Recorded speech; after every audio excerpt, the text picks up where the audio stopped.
What's up, everybody? Welcome back to my Twisted Life TV. I am Poetry. You are here for another recap and review of Ready to Love. This is season 7, episode 2, Miami. Okay, y'all have to forgive my appearance. I just did a facial. I had to give myself a mud mask and some deep moisturizer up in this joint because every single time I look at Cherie's face on this screen, it makes my shit dry out more. I had to protect myself. I had to give myself some life with my own skincare products. You know what I'm saying? So my hair, everything is a mess, but that's okay, y'all. That's what y'all finna get for right now, because we finna go ahead and rock on through this video so I can get y'all on and off y'all way for the rest of this Sunday afternoon. We starting off this episode with the infamous brunch. Okay, we learned that there's gonna be one lady going home tonight. I feel like Shakira, because she's like, when they found out that somebody was going to go home tonight, what sense does that make? We just had the elimination yesterday at the pool. You could have just eliminated them yesterday. Eliminated them at the mixer. Why are we now going to eliminate somebody else the next day when you could have just gave them their shot? Okay, so Cherie's tough as leather, smushed in looking face. She got the extra fold on her eyelids, drooping down, sitting on top of her lashes. Super unevenly filled lips. You know what I'm saying? You know, she got fillers injected in her lips and they uneven. You can tell on her face. She's having an epiphany that she needs to go around and get into it with every guy. And she's doing so very, very aggressively. Yes, she's being aggressive in her approach when she's making rounds with these men. And she's being very rude and disrespectful to the women that she is encountering, especially Shakira. She got a thing out for Shakira. You know, she had a thing out for Dominica. She got a thing out for Shakira. They did two of the darkest sisters here on the panel. Next on the list probably will be Jamala, because she don't want to fuck with Kayla, because Kayla seems like she about that life. Her and Kayla would exchange some words every once in a while, but she would back down from Kayla for the most part. Anyway, Dominica going around taking this opportunity to try to figure out what was the men's issue with her. How does she end up in the bottom? You know, she wants to self-evaluate, she says. No, and not a single man was honest enough to tell her the truth. Every single man that she asked her, it wasn't me, I didn't put you in the bottom. Well, she went through about 6 of y'all asking who put her in the bottom. Well, she asked 4 that they showed on screen. Who put her in the bottom? Y'all 4 said y'all didn't. It's only 8 of y'all left. How she end up in the damn bottom then? Make it make sense. Nobody wants to tell the truth. That's a weak ass move for you men. That's why if you see my community post, I said the weak ass men did Dominica wrong. She's telling you flat out, look, I ain't asking you so I can try to, you know, groom myself to be good in your presence. I just want to know what y'all saw that put me in the bottom so I can self-evaluate myself. You know what I'm saying? When you do self-evaluation, it doesn't necessarily mean that you're going to change. It just means that I'm going to look at what they're saying, hear them out, and see if that's something I'm willing to change about myself, or if I feel that's something I need to work on, or if I think that they full of shit and full of fuck. In this instance, I think they full of shit and full of fuck. Y'all, not one single dude. They all like, oh, I look at her like a sister, like a homie. But y'all can't be honest with y'all homie friend? Really? Fuck y'all. Okay. Who put her in the bottom in production? I mean, that's possible because, you know, they've done it before. We've heard before different stories about production swaying the doggone vote and leaning it to the way that they want it to go. Okay, but she was sitting down there telling Mike, look, I'm just trying to understand. I'm not trying to holler. And he was talking to Sharice, and Sharice chimed in like, okay, you need to bring it down a notch, okay? And the way she says it, the way she speaks to people is so demeaning. I would have punched that bitch in her extra chin. That motherfucker jutted out damn chin. I can't stand Sharice. Oh my goodness. Oh, she like, you busting my eardrums when you speak, you too loud. And Dominica's like, I got a loud voice when I speak. And why somebody to say nothing?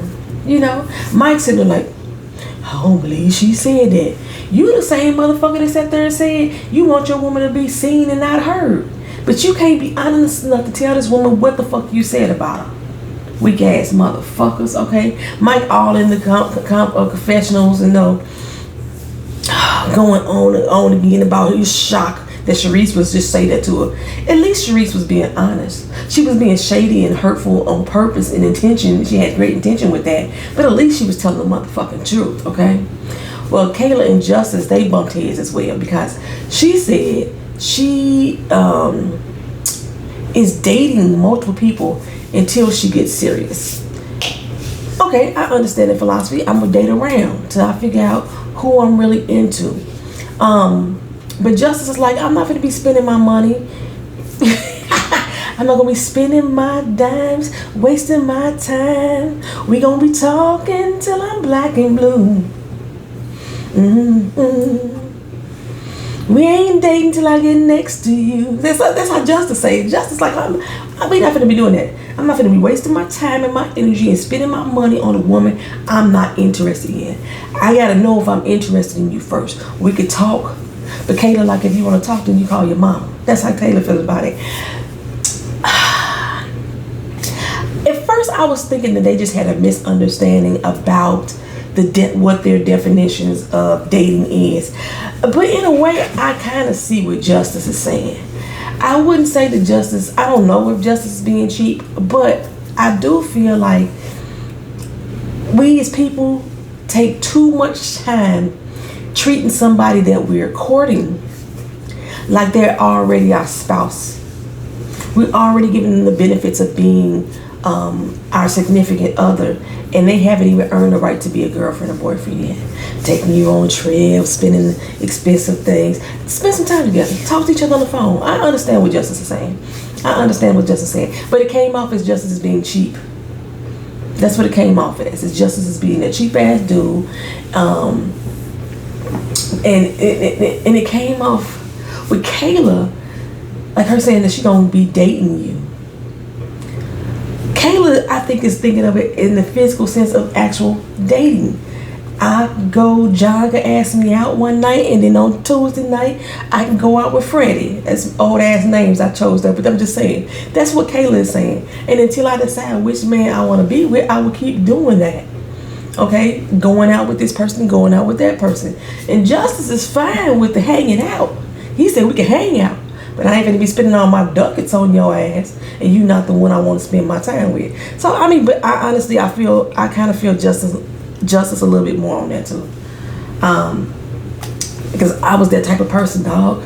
I would hang out with these dudes and fall in with these dudes, and I'm giving them all the goodies and the cookies and all that shit. They can spend the night, stay over, come and go as they please. They can take my car for a ride, this, that, and the other, and we ain't even determined if we're boyfriend or girlfriend yet. I'm giving you all the benefits. You know what I'm saying? Hell, probably spending my god doggone money. I used to be that dumb person. So that's why I could feel Justice. Y'all let me know what y'all think about down in the comment section. Do y'all agree with Kayla's approach? We're gonna go date multiple motherfuckers until I decide that I like you. And if you're doing that, who's spending the money? You expect him to spend the money on you while you dating? Or you like maybe sometimes going Dutch, you spending it on him? Would you be mad if he just wanted to hang and not spend no money at all? Go to a library, read a book, hang out in the park with a picnic, some shit like that. Would you be mad about that? Or do you want somebody to be going all out for you as if they were your woman, if you were their woman already? Or you like Justice? We can talk, communicate, we can hang out, but until I have chosen you as the person that I want to pursue a full commitment with, I'm not spending my money, my time, my dimes like that with you. Let me know down in the comment section. Anyway, so early into the episode, I want to say about 15 minutes to the episode, we have the elimination. Like I said, it was stupid. You should just eliminate their ass yesterday. This is the same two people. It was Dominica and Sharice, okay? Based off of what all the guys said. Again, all the guys saying that Dominica is just like a good friend. She like a sister. Mike was like, I'm from Miami. You know what I'm saying? She's like any other Miami girl. I've done that, been there, seen that before. That's probably why he hooked on to Brandy, because maybe Brandy's from Tennessee. She's a flight attendant. I think her hub is in Miami. Doesn't really necessarily quote unquote live. Most flight attendants have a space that they call home that they all work out of centrally. But yeah, she's from Tennessee. Anywho, Then most of the guys said they still wasn't feeling Sharice either. However, it seemed like Sharice did try to switch her game up. So overnight, from yesterday to today, Sharice became this brand new person trying to get to know everybody. At first, Sharice was trying to let the dudes come to her pretty much, you know what I'm saying? And now she's like going up to them. However, majority of them seeing it as a game.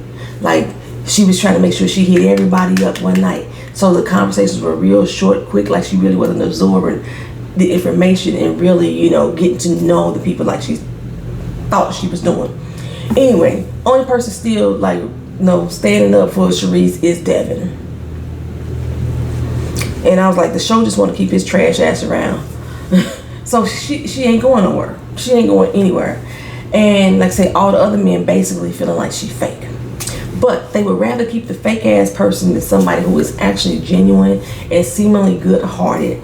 On top of that, she keep coming for Shakira like she a little girl. That was irritating the shit out of me, right? Anyway, Mike, body roll Mike, yes, he looking uglier and uglier to me as the episodes go on. Day after day, he looking ugly as fuck to me.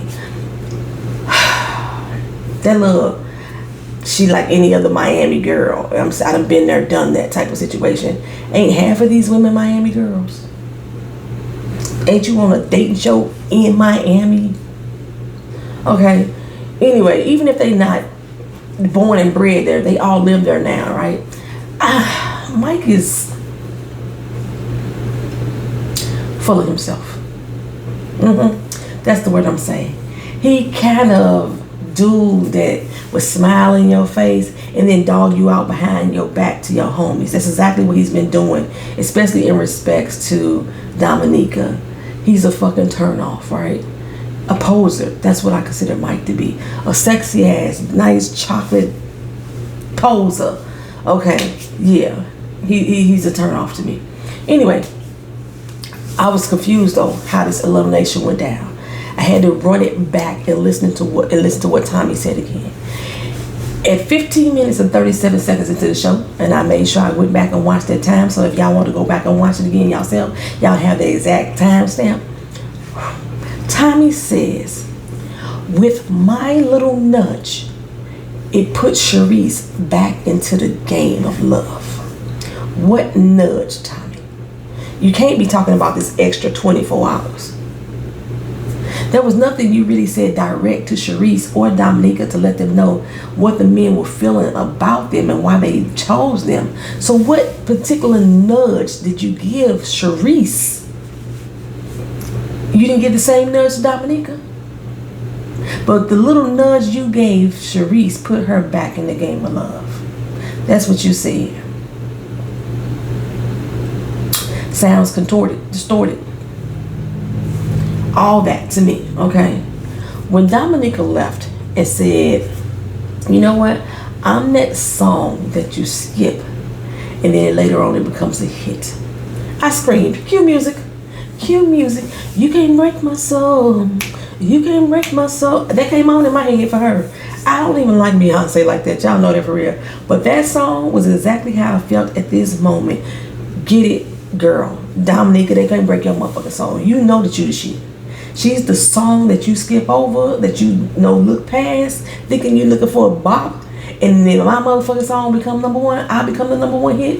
Yeah, Feel yourself, girl. I like Dominica. I do. You better off without this fucking show, sis. So, now we're finna go on some group dates. Y'all know I don't really like the group dates much at all. But Jamala, she decided to, well, this one wasn't a group date. Jamala decided to invite Swayze out to see if she could turn down his persona, which is when it's just the two of them, because Swayze is extra when he's in front of everybody else. In her eyes, he flirted with everybody. He said, I'm single. Why not? Like, don't put no boundaries on me until I'm in a relationship with you. I'm a flirt. I'm a single man. Well, Swayze, what she was hinting at with you, she didn't bother to explain, so I'm going to explain it to you, just in case you're watching this video. Women like to feel special, dog. We like to feel special. If you out here flirting with every woman the exact same way, how do we know when you flirt with us, or me, or whoever, that you being sincere? How do we know that you have genuine interest? Because you showing me that you do this with every single woman. Okay? Every repeat. It's like you having a copy and paste type of presence about yourself. So that's what she's trying to get you to understand. You flirt with everybody. It's not cute. It's not cute. Okay, it may be cute to the person you flirting with, like they all giggly and shit. Samson and Shakira, they go on a date too, right? This damn woman looks so good in bold colors. Oh my, work it, girl, work. Okay, I see that the women of Twitter, like I said last week, they are all into Samson. If you're one of those women too, I need you to put in the comment section why. What about you has him tuned in? What about him has you tuned into him? I'm not sold yet. My spidey sense is kicking in on Samson. Something is off with the brother. I'm not sure what it is. I'm not directly attracted to his look. But so far his presentation himself has been kind of, hey, cool. I'm like that. I see Samson to me as a dude that would be a brother, but not somebody that I would be romantically into. But it's something about him. I don't know what it is yet. I got a feeling. It's deep down in my soul. Something about Samson ain't 100. But he did bring her a gift on the first day. I like that. I appreciate that. It was very thoughtful of him because you could tell that he listened to her about some things that she was into, and that's what that plant was about. There was an aloe plant because she's into herbs and shit like that. You know what I'm saying? Anyway, that's how Corey was 2 seasons ago, right? Corey would bring gifts for his dates, so he listened to them carefully about what they said they liked, and he made sure he catered those gifts to them. And I thought that was really sweet. The difference is right now, Corey had a motive behind his gifts, though. It wasn't necessarily about finding love. It was about making it to the end, trying to get as many girls in his pocket as he can. I'm hoping Samson is doing it because he is genuinely interested in the person and is trying to impress her. Comparing the two individual dates, both of them seem to believe they are connecting with the other person. What I noticed about Shakira is that she doesn't make eye contact when she speaks with the person. When they're talking to her, she gets this little childlike giddiness about him. Samson makes her melt and all that stuff. She has this childlike giddiness about herself. But when she's speaking, she looks off to the side all the time. It's like she can't look the person directly in their face, right? And during the conversation that she had with Samson, we learned that her mother was in the military, her father was a police officer, so she grew up in a very disciplined household, a very restrictive household. And I think that has to do with her not really opening up emotionally or being deeply vulnerable. She could be fun and have a good time with you, and she can have a conversation about intellectual things, but I think when it gets too deep, she gets bashful and withdrawn into herself. It's like she's forcing herself to be vulnerable in the moment, and when it comes a time for confrontation, she's going to shut down. I feel we've already seen it when she interacting with Sharice. She shuts the fuck down when anything get hot. It's like she tries to vocalize, but ultimately gets shut down. The restrictive household that she grew up in has her in this place, I believe. Okay. Another thing is, I don't think Swayze is into Jamala like that. I just don't. She talks through his conversations. She'll ask him a question, and as soon as he starts speaking, she'll start talking over him, or she'll try to finish the sentence for him, and basically giving him his answer, okay? Or ad-libbing something while he's talking.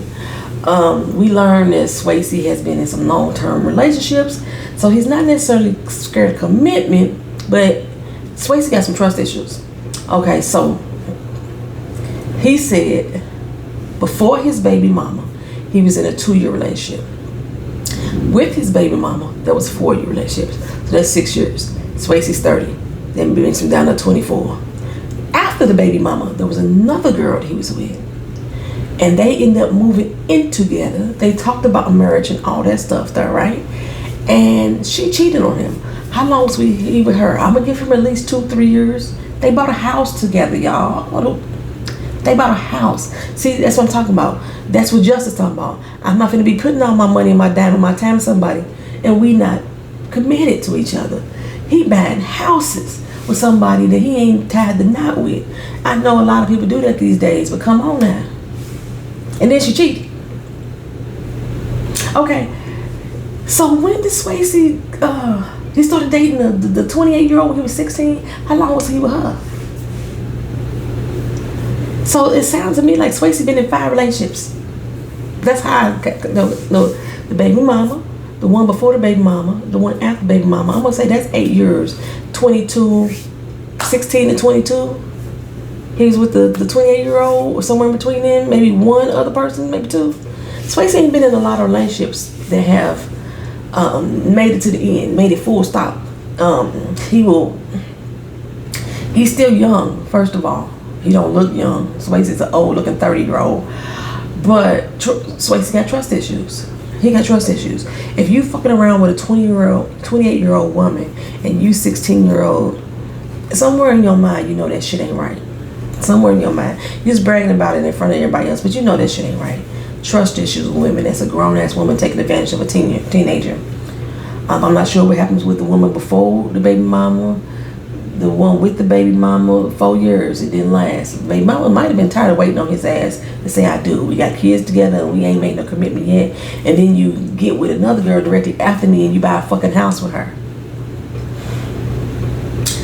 And then she cheats. Swayze ain't got trust. Swayze got trust issues. He really do. He said he been single for 3 years though, right? Okay, that's right. Okay. Swayze 30. He said he been single for 3 years. That takes him back to 27. He was with the one girl with the house. I want to say he said 2 years.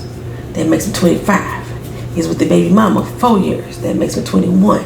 He's with the one before the baby mama 2 years. That would make him 19. So between 16 and 19, he was with the 28-year-old. Swayze lying somewhere.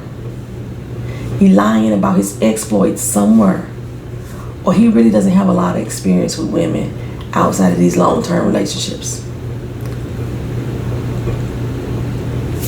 Something ain't adding up. The numbers ain't adding up. The math ain't mathing with me for Swayze. Surprisingly, he was one of the most interesting people this doggone episode though. Okay, anyway, now we on to the group dates. Sharice holds a gathering at her home. I guess the show say that they keep meeting up at people's homes off camera anyway. We might as well film at the houses this year. Devin, the deadbeat toe sucker, showed up first. Y'all, he put Sharice's feet in his mouth the first day they met. That's some Clifton and Joy shit. That's nasty. It's fuck. And she had pool water. She had chlorine feet, and he put that chlorine foot in his mouth the first day they met. Nasty. He said he ain't never did Taco Tuesday. That raised red flags for Sharice. I was like, me too, for real. I'm like, not even once. Bro, you live in Tampa, not Florida, not Miami, Tampa. But you pretend to live in Miami. And you ain't never once participated in Taco Tuesday? Come on, bro. Not once. I don't trust you. Don't trust the man who ain't never participated in Taco Tuesday, especially if you ever ate a taco for your life. Then Sharice, she's like, how does this motherfucker come here empty-handed? I said the same thing. You a guest at my home. I invite y'all over for a get together. You don't bring nothing, not a card, not a bag of chips, not a bag of ice, nothing. Brandy walked in empty-handed too. Okay, at least bring something for the host. An incense, a candle, something. You know what I'm saying? This woman is welcoming y'all to her home. That's just manners. That's just basic fucking manners. I thought the Southern people had those. Okay, LJ Smooth walked on in. He brought something. He brought 2 things. He had a bag of chips and some liquor, okay? Somebody got some damn manners. And then she told Brandy, girl, you didn't have to bring nothing. It's cool that she shouldn't be sweating Devin. But she made a point to point out that Devin didn't bring up nothing to her house. He walked to the door without anything in his hand. Brandy and Katie also walked in empty fucking handed. She didn't say nothing about them. Trinika came with Randall. And both of them had something for the host. Okay? Both of them had something. They didn't come empty-handed. They both had manners. Justice, who thought he was coming in for a one-on-one date, came in with a gift for the host. Manners. That's all I'm saying. That's all I'm talking about, right? Now, even though Trinika came in with Randall, Trinika and Katie, I kind of get them mixed up a lot, y'all. Also, Brandy and Katie, depending on how Katie works or her, I get them mixed up. But Trinika came in with Randall. Remember, Trinika is the one that has the sprained wrist, so good. I always remember who she is. But LJ pulled up on her with the rum and coke, her favorite. You know, she was smiling and kikiing all up in LJ's face. I was like, oh, look at that there. You know, and who did not get offended by that? Randall, the man that she came with. Because he know this is a game, okay? He know that this is a time for everybody to be getting to know everybody. Devin, I don't even want to talk about him for real. He can't get his lies straight. He trying to sell wolf cookies about him doing the work after cheating on his last girl he was with. And Brandy like, how you do that? How you do the work? He was like, meditation. Devin, go suck a diseased dick, bro. Like, for real. You just to me. Just Anyway, they brought up the King Randall thing. Back at the brunch, Kayla was making Randall a plate. He was sitting there with Sharice, and I thought it was one other person at the table too. It was Kayla, Sharice. It was Kayla, Shakira. He was sitting there with Kayla and Shakira, but I thought it was one other person lingering around. Might have been Katie. Anyway, and then Kayla made Randall a plate, and Sharice walked up like, "Oh, what's going on? You over here being treated like a king? These women making plates for you? Let me break this shit up." And then she said to Sharice, not Sharice, she said to Shakira, "Go on somewhere and find somebody else to talk to." So, but when they brought the situation up, they said that she said, "You ain't no king. You shouldn't be making no place for them." They shouldn't be making no place for you. Something like that. That's not what the girl said. She said the exact thing that she said. I hate to be defending her ass, but she said, "I walked up and said, they treating you like a king." She didn't walk up and say, "You ain't no king." That ain't what was happening. Okay, my biggest issue with this whole situation was her saying that she was coming here to break up the situation because they was treating him like a king. That's what she wanted to break up. And two, the way she told Shakira to leave. Go find someone else to talk to. Leave and go find somebody else to talk to. And Shakira got up and did it because she said she don't like confrontation, or she don't, if the person she's talking to, somebody comes over to try to talk to them, then she would get up and go. And they showed throughout this episode at least 5 times that Shakira was engaged with one of the men there, and Sharice came in and butted her out the conversation, and she got to get up and walk away. The men like to see you fighting over them. They like to see that interaction.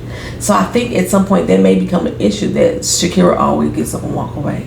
That's what Ace used to do, right? Remember her and her black love, and I just want to see love. I love to see love. So if he talking to her, I'm gonna walk away. That's what they saw last season. I think it's gonna be a problem going forward. Anyway, like I said, Shakira wasn't the only one over there talking to Randall at the time. She didn't tell Kayla to get up and go leave and go find somebody else to talk to. She didn't say that at all. She never tries it with Kayla, like I said in the beginning. Anyway, the "you ain't a king" comment, she said that, they didn't air that for us to see, even though she agreed that she said both things. I don't remember. I don't know. I don't remember because they didn't show it. Well, leaving her house, Devin feel like he got it in the bag, but Sharice ain't feeling him like that. Sharice ain't feeling, and ain't nobody else feeling Devin either. So he go in this episode. Well, nobody stayed around to help Sharice clean up. I thought that was hilarious. Fuck her and feed her grits, because I don't like her ass anyway. So Kayla had a bowling meetup because she wanted to get time to know the men. She said it's too many of them. She ain't got enough time, so she wanted to do this bowling thing. She invited Mike, Swayze, and Alonzo. I thought they were all coming just for her, but she brought Jamala and Shakira in as well. I was confused why everybody was wearing their regular shoes. They weren't wearing bowling shoes. Like, y'all bowling sneaks in Miami. Y'all don't get no bowling shoes on. Zoe looked like he had a pair of bowling shoes on, but y'all wearing regular sneaks. So Zoe was up here trying to show Shakira how to bowl while he was hitting gutter balls all the time. Even though I think he was just fronting because later on when Shakira decided to have this little competition between him and Swayze, he hit some strikes up on that ass, right? But I thought that was funny. And Shakira was like, well, what makes you think that I don't know how to bowl?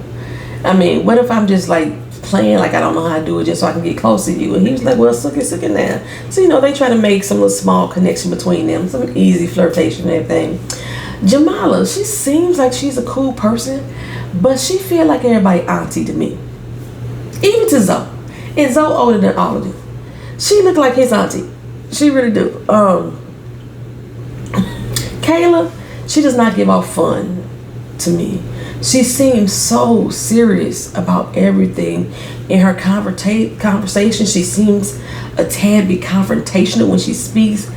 And bowling, this is supposed to be a fun event. Like, she ain't even bowling.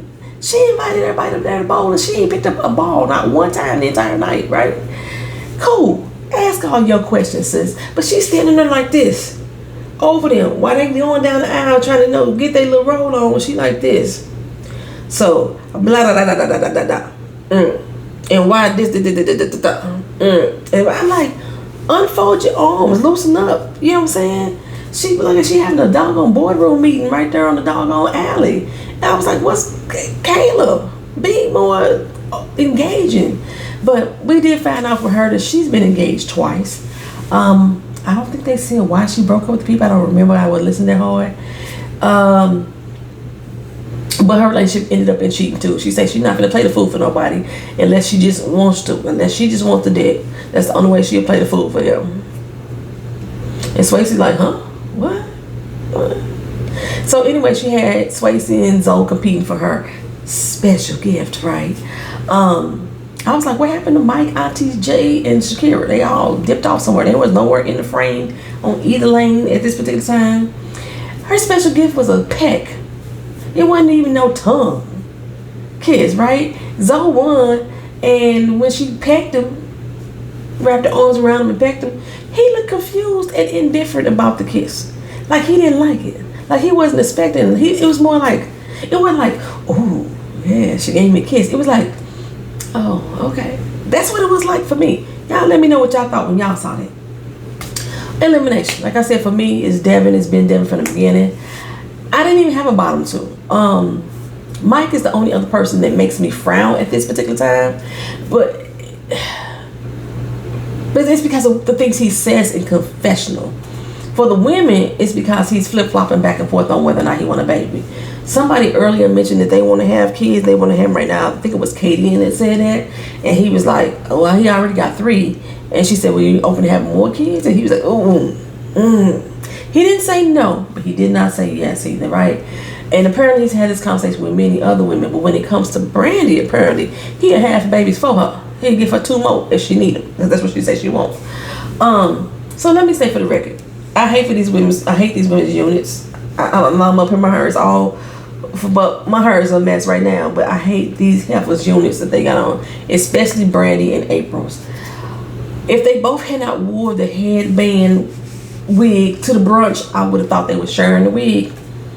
April got it on every doggone episode, every doggone frame, in every doggone style. She have a high ponytail here, she have it down, she have a side ponytail here, she have it down, and April, baby girl, let it go.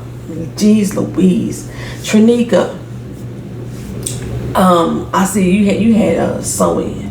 She like we hit the, what is it, the cornrow, the feed-ins? That's what she had. They didn't give her a part line, something like that, But anyway, I need your big girl, your big hoop earring supply, sis. Unless you get them for the beauty supply, because then they make my ears bleed. But I love me some super big ass hoop earrings. I love that shit. It's so fucking cute. Anyway, but yeah, if you got them from the beauty supply, don't worry about it, because they're gonna make my ears bleed. Anyway, Randy and Swayze. They both at the top of everybody's list. I told you for some reason Swayze was the most interesting person in this doggone episode for me. Devin is in the bottom, and I wasn't sure if it was going to be Mike or Justice, because they didn't have too many nice things to say about Justice this particular episode. They don't think Justice is here for love. A lot of Twitter, like I say, think Justice is. They thought Swayze was gay too, but they think Justice is gay. And he there for women. He there for shine. He there promoting whatever he trying to promote. I don't know what he trying to promote. I don't see that from Justice for some reason at this particular point. I'm not picking it up, but I'm not on the show with it. So at this point, like I said, I felt Devin was going. Katie didn't meet with Devin, gave him the boot. Bye. He was like, okay, you know, I just got nervous and I sweat a lot. And the fact that I sweat a lot makes me even more nervous, so I don't know what to say. Stop fucking lying. If you wasn't lying so fucking much, you wouldn't be sweating so goddamn hard over what your fucking answers were, sir. Anyway, and then, like I said, Mike, he was letting Brandy know, you the one, girl. I'll have all your babies for you if you want me to. I already know who I want to be with, and that's final, okay? They already kind of locked in on each other, but again, they don't want to show everybody else that they locked in on each other because they want to make it to the end.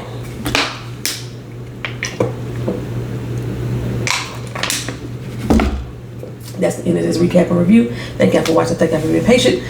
Leave your comments down in the comment section. I will see you in the next video.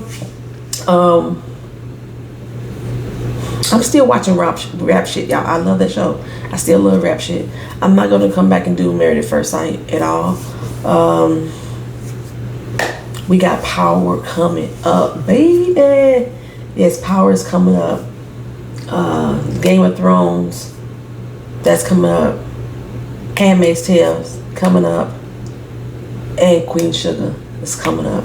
So stick around the channel, and let's try to make this fall season worth watching. All right, peace.